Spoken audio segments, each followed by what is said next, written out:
Iglesia Bíblica Koinonía.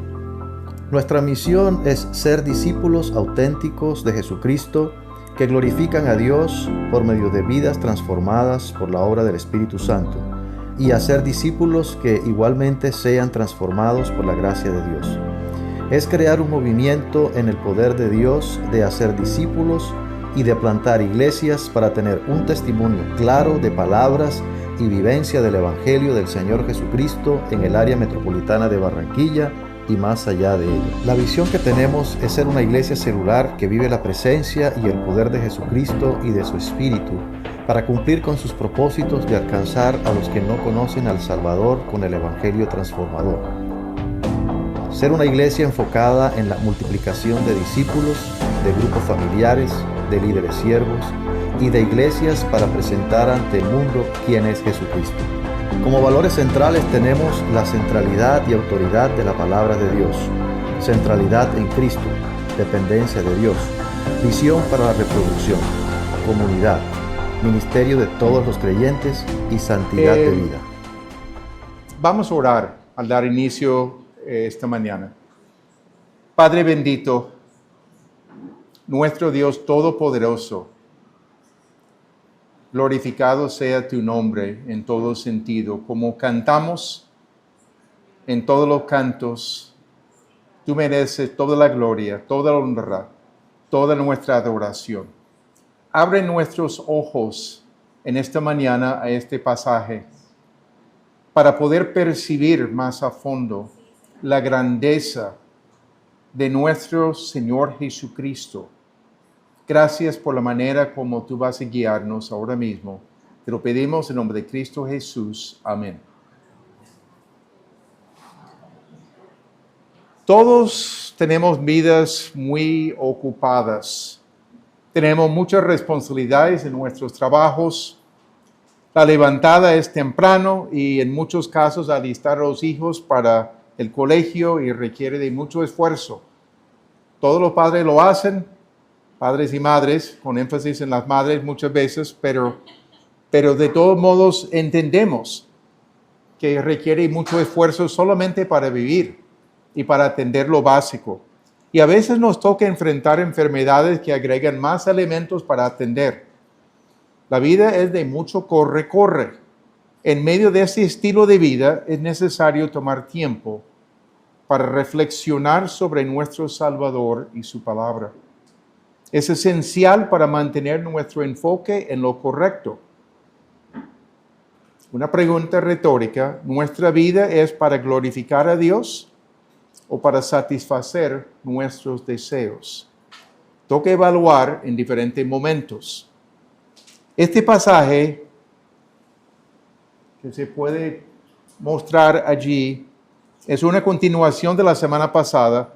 Nos da una visión más completa de quién es nuestro Salvador. Nos ilumina y nos anima a orientar bien nuestras vidas. Les invito a abrir sus Biblias en Apocalipsis 1, 9 al 20. Vamos a leer inicialmente versículos 9 al 11. Un breve trasfondo de Juan, el apóstol. Dice el texto, estoy leyendo de la Biblia de las Américas: yo, Juan, vuestro hermano y compañero en la tribulación, en el reino y en la perseverancia en Jesús, me encontraba en la isla llamada Patmos, a causa de la palabra de Dios y del testimonio de Jesús. Estaba yo en el Espíritu en el día del Señor, y oí detrás de mí una gran voz, como sonido de trompeta, que decía: escribe en un libro lo que ves y envíalo a las 7 iglesias, a Éfeso, Esmirna, Pérgamo, Tiatira, Sardis, Filadelfia y Laodicea. Un breve trasfondo aquí del apóstol Juan. Se identifica como su hermano y compañero, pero habla de varios aspectos. Hermano y compañero en la tribulación, tiempo de persecución, dificultades. Y estamos hablando de dificultades muy severas. en el reino de nuestro Dios, y en la perseverancia en Jesús. Fascinante cómo lo describe allí, hermano y compañero, uno de los apóstoles, pero se está poniendo al mismo nivel que sus hermanos. Se encontraba Juan en la isla llamada Patmos. Motivos: a causa de la palabra de Dios y del testimonio de Jesús. Echado por fuera por querer hablar de Jesucristo. Estaba destinado, y Patmos fue una isla pequeña, de muchas rocas, difícil terreno. Estaba en el mar Egeo, una isla complicada. Y Juan fue enviado allí en exilio por la predicación de la palabra. Según un historiador, aunque anciano, Juan tuvo que laborar en las minas en la isla. En semejantes circunstancias deplorables y alejado de sus amigos y el compañerismo cristiano, Dios le dio una revelación muy extensa. Momentos especiales. En alguna manera, Dios le habló.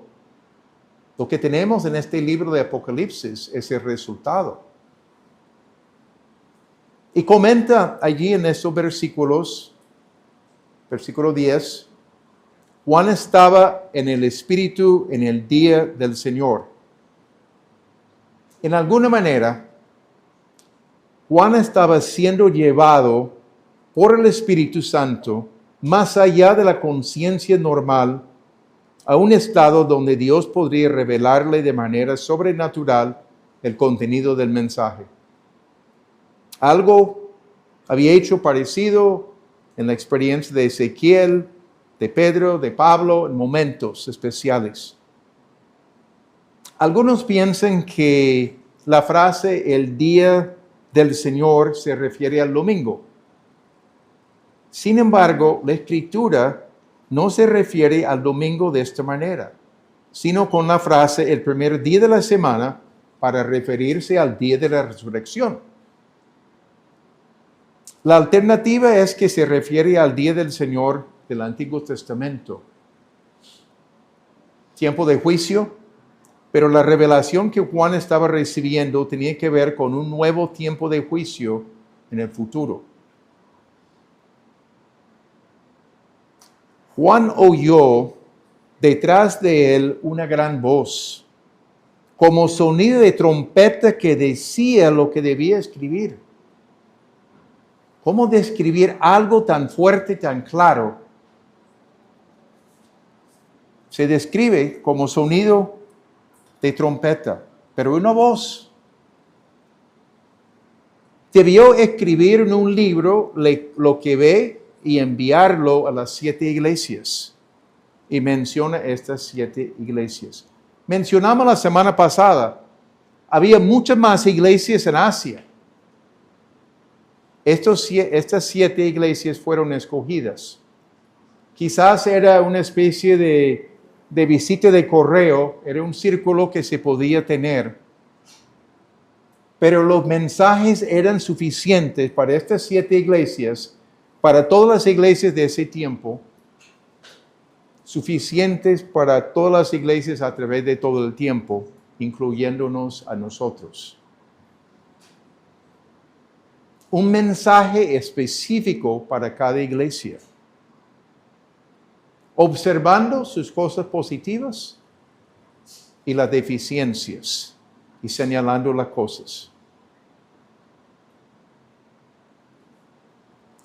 Tenemos la presentación de Jesucristo. Vamos a leer únicamente el versículo 12 inicialmente. Y me volví para ver de quién era la voz que hablaba conmigo. Y al volverme, vi 7 candelabros de oro. Voy a seguir un poquito más. En medio de los candelabros vi a uno semejante al Hijo del Hombre, vestido con una túnica que le llegaba hasta los pies y ceñido por el pecho con un cinto de oro. Su cabeza y sus cabellos eran blancos, como la blanca lana, como la nieve. Sus ojos eran como llama de fuego, y sus pies semejantes a bronce bruñido, cuando se le ha hecho refulgir en el horno, y su voz como el ruido de muchas aguas. Y en su mano derecha tenía 7 estrellas, y de su boca salía una aguda espada de 2 filos. Su rostro era como el sol cuando brilla con toda su fuerza. Juan volvió para ver con quién estaba hablando con él. ¿Qué vio? 7 candelabros de oro y uno semejante al Hijo de Hombre. Estaba vestido con una túnica larga que le llegaba hasta los pies y ceñido por el pecho con un cinto de oro. El candelabro del tabernáculo del Antiguo Testamento tenía 7 brazos. Aquí tenemos 7 candelabros que representan las 7 iglesias, según el versículo 20 de este capítulo. Candelabros. Y la función de los candelabros es dar luz. Y el propósito de la iglesia es mostrar la luz de la presencia de Dios en un mundo oscuro. Obviamente dar mucho más detalles, pero dar luz. Recordamos la palabra del Señor Jesucristo en el Sermón del Monte, en Mateo 5, 14 al 16. Vosotros sois la luz del mundo. Una ciudad situada sobre un monte no se puede ocultar, ni se enciende una lámpara y se pone debajo de un almud, sino sobre el candelero, y alumbra a todos los que están en la casa. Así brille vuestra luz delante de los hombres, para que vean vuestras buenas acciones y glorifican a vuestro Padre que está en los cielos. Describimos un poquito más, observamos lo que leímos, la descripción del Hijo del Hombre. Lo que comentamos la semana pasada, el Hijo del Hombre venía de Daniel capítulo 7, versículo 13. Está hablando de figura mesiánica. Está hablando de el mismo Dios el Hijo. Y aquí tenemos la túnica larga y de cinto de oro que reflejaba el vestido muy semejante al vestido del sumo sacerdote del Antiguo Testamento. Ese vestido estaba diseñado específicamente para mostrar dignidad y majestad. Pero se nota que el rol del Hijo del Hombre, de ser el sumo sacerdote, iba más allá del papel del sumo sacerdote del Antiguo Testamento. Como Hebreos menciona claramente, el libro de Hebreos, el sumo sacerdote, los judíos tenían que ofrecer anualmente en el día de la expiación sacrificios por sus propios pecados y por los pecados del pueblo. En cambio, Jesucristo solo tuvo que ofrecerse una sola vez y fue suficiente. Totalmente diferente el sumo sacerdocio de Jesucristo. Pero comenta que su cabeza y sus cabellos eran blancos como la blanca lana, como la nieve. Y vemos en Daniel 7, versículo 9, seguí mirando hasta que se establecieron tronos, y el anciano de días se sentó. Su vestidura era blanca como la nieve, y el cabello de su cabeza como lana pura. Su trono, llamas de fuego, y sus ruedas, fuego abrasador. Esta descripción se está aplicando ahora mismo al Señor Jesucristo, el Cristo exaltado que se está presentando. Y tanto el Padre como el Hijo son Dios. Las características son las mismas. El anciano de días en el Antiguo Testamento, creo que refiriéndose al Padre. Aquí, las características se están tomando para describir al mismo Señor Jesucristo. Sus ojos eran como llama de fuego, indicando entendimiento penetrante en cuanto a la vida de las 7 iglesias y todo el curso de la historia. Implica estar buscando justicia, pero también juicio divino sobre todo lo que no es justicia. Ojos penetrantes, como llama de fuego. Sus pies, semejantes a bronce fundido cuando se le ha hecho refulgir en el horno, bien caliente, brilla. Refleja el bronce bruñido la gloria divina. Tal vez la combinación de los ojos de fuego y el bronce bruñido pueden indicar el juicio de Dios contra el pecado y toda injusticia. Dios juzga en el momento indicado. Lo hizo en su propio pueblo, lo hace con otras naciones que se narran en diferentes profetas del Antiguo Testamento. Este libro presenta también en el futuro. Su voz era como el ruido de muchas aguas. Revela la majestad y el poder del Cristo exaltado, ante el cual los hombres necesitan postrarse. Cantamos de estas cosas esta mañana. Pero hay unos 3 aspectos adicionales revelados en el versículo 16. En su mano derecha tenía 7 estrellas. Y según el versículo 20, como vamos a ver en este capítulo, eran ángeles o mensajeros de las iglesias. Vamos a definirlo un poquito más en ese momento, al llegar al versículo 20. En su mano derecha tenía 7 estrellas. De su boca salía una aguda espada de 2 filos. Hace semanas, en Apocalipsis 19, versículo 15, se afirma lo mismo, pero como instrumento de juicio en ese momento. La palabra que se utiliza acá, rompaía, se refiere a una espada larga y pesada que se menciona en 5 ocasiones adicionales en Apocalipsis. Pero esta palabra es diferente a la palabra del pasaje común muy conocido, Hebreos 4:12. Porque la palabra de Dios es viva y eficaz, más cortante que cualquier espada de 2 filos.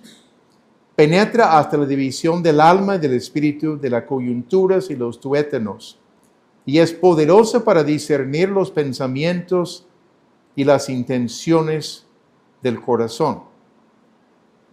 En vez de hablar aquí del efecto de discernir los pensamientos, las intenciones del corazón, para detectar una falta de fe, en Apocalipsis se está hablando del juicio contra el pecado. No es la misma palabra, no es la misma intención allí. Pasaje conocido, pero no está hablando de lo mismo. Su rostro era como el sol cuando brilla con toda su fuerza. Es una manera de expresar la gloria de Dios. Nosotros no debemos estar mirando el sol directamente. es tan fuerte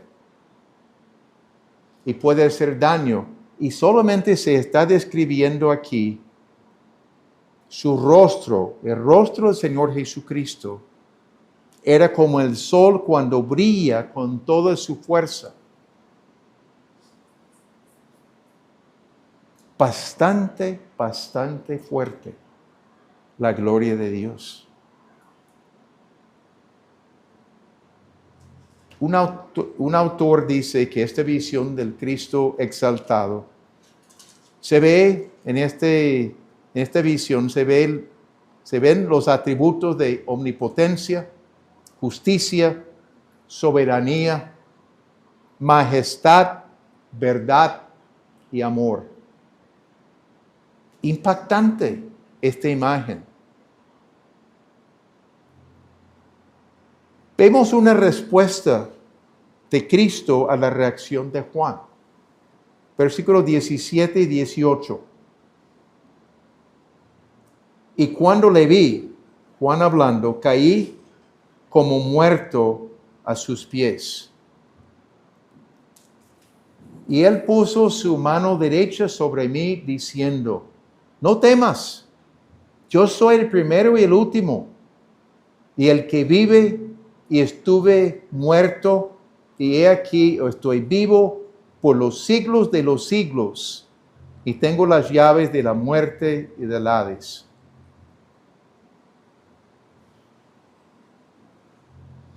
La respuesta, Juan, como es, narró varios versículos allí, ¿qué vio? Juan cayó como muerto a sus pies. ¿Por qué no? Eso no es una visión normal. Y reconoció quién era. Pero Jesús puso su mano derecha sobre él y le habló con palabras buenas. Dijo: no temas, yo soy el primero y el último, y el que vive, y estuve muerto, y he aquí estoy vivo por los siglos de los siglos, eternidad, y tengo las llaves de la muerte y del Hades. Mensaje claro.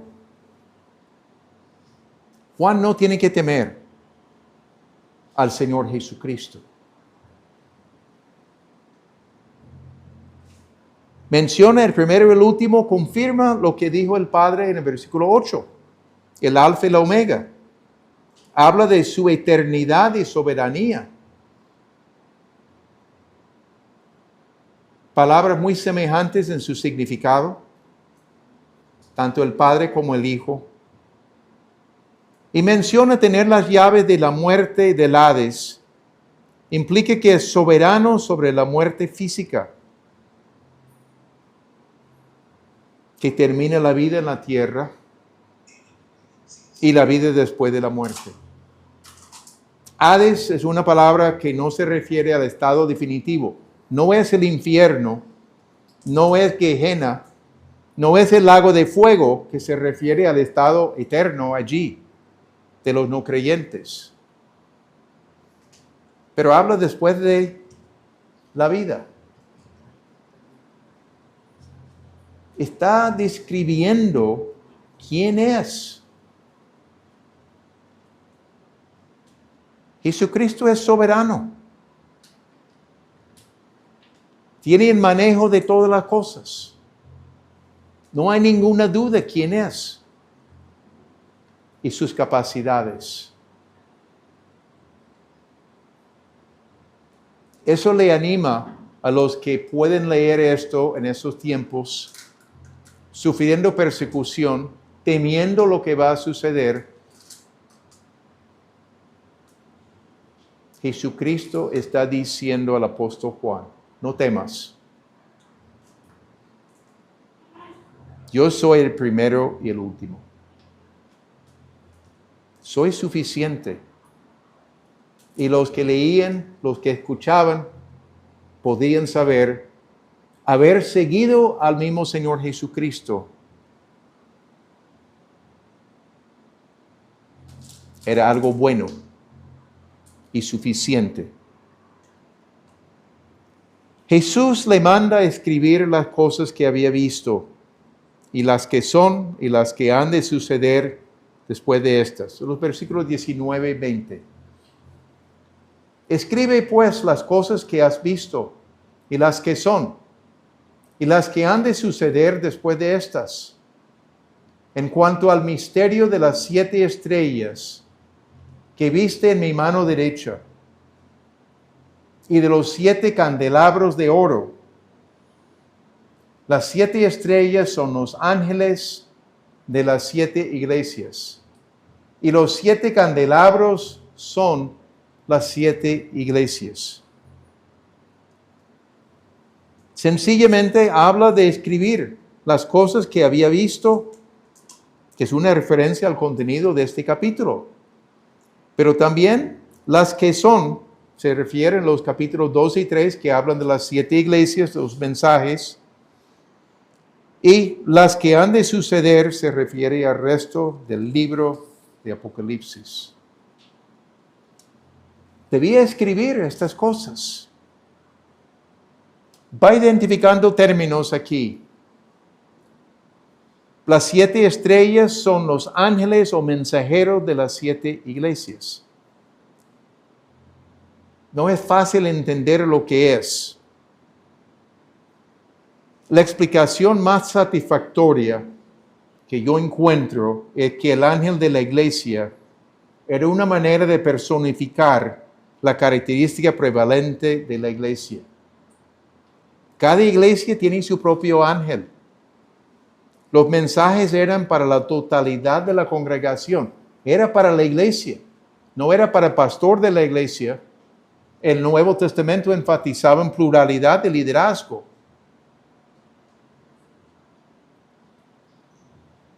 La característica que era común de la iglesia, allí hay un mensaje de afirmación de puntos y también de cuidado de puntos deficientes, como vamos explicando en el futuro al estudiar estos mensajes a las 7 iglesias. Y dice, los 7 candelabros son las 7 iglesias, sencillamente. Cada candelabro representaba una congregación. Pensemos en algunas aplicaciones. No son complicadas, pero son importantes. Yo encuentro algunas declaraciones de verdad. Juan, el apóstol, fue escogido para comunicar verdades para las 7 iglesias de Asia. Jesucristo iba a presentar mensajes muy específicos para cada iglesia. Jesucristo se presenta en forma exaltada delante de Juan. Por eso cayó a sus pies como muerto. Impactante. Jesucristo es la autoridad suprema sobre las 7 iglesias. No hay ninguno semejante a Jesucristo.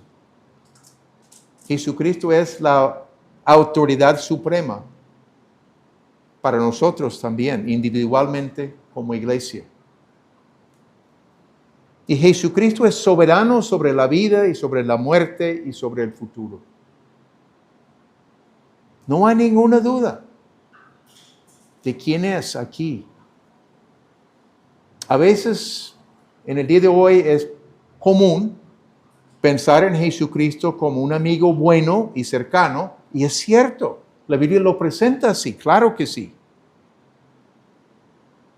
Pero también debemos mantener la claridad sobre Jesucristo como la autoridad suprema.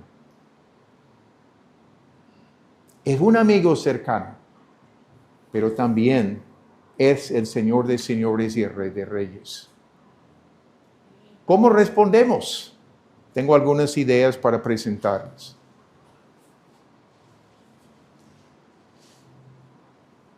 Nuestra respuesta es reconocer al Señor Jesucristo como la autoridad suprema sobre nosotros. La implicación, solamente puse 2 palabras, adoración y sumisión. Reconocerle como la autoridad suprema sobre nosotros implica adoración, postrarnos humildemente delante de Él, sumisión a su voluntad.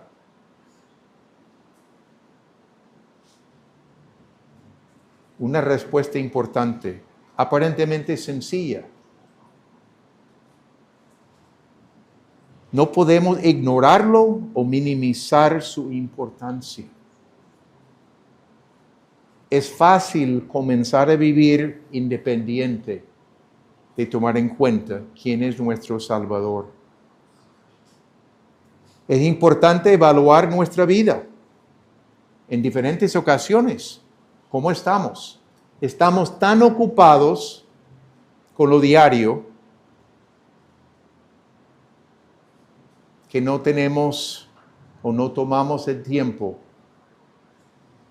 para seguir reflexionando en la palabra de Dios y acerca de quién es nuestro Señor Jesucristo. Es importante evaluar nuestra vida. ¿Vivimos para Él o para nosotros mismos?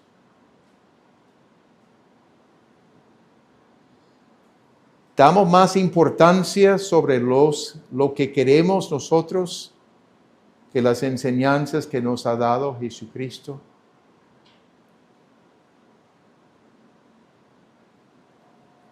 ¿Nuestras actitudes reflejan nuestra sumisión delante de Él? ¿Nuestras actitudes? Cuando estamos en medio de circunstancias complicadas, mantenemos nuestra vista fija en Él para guiarnos a solucionar las cosas. Las circunstancias complicadas abarcan toda la posibilidad de que podemos enfrentar. Mantenemos nuestra vista en Jesucristo para guiarnos a solucionar las cosas. O comenzamos a pensar todas las maneras como nosotros podemos hacerlo.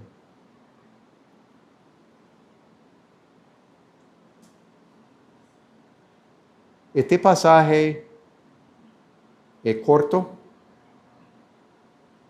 pero también es profundo en la presentación del Señor Jesucristo. Gustavo y Felipe nos guiaron esta mañana en la presencia de Dios y reconocer muchísimas características de quién es nuestro Dios y quién es nuestro Salvador. Esto es parte del conjunto que se combina con la palabra de Dios y con la cena del Señor que vamos a tener dentro de poco.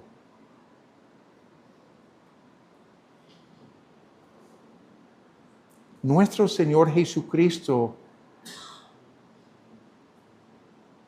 no es cualquier persona. Es el soberano de todas las cosas. Oremos.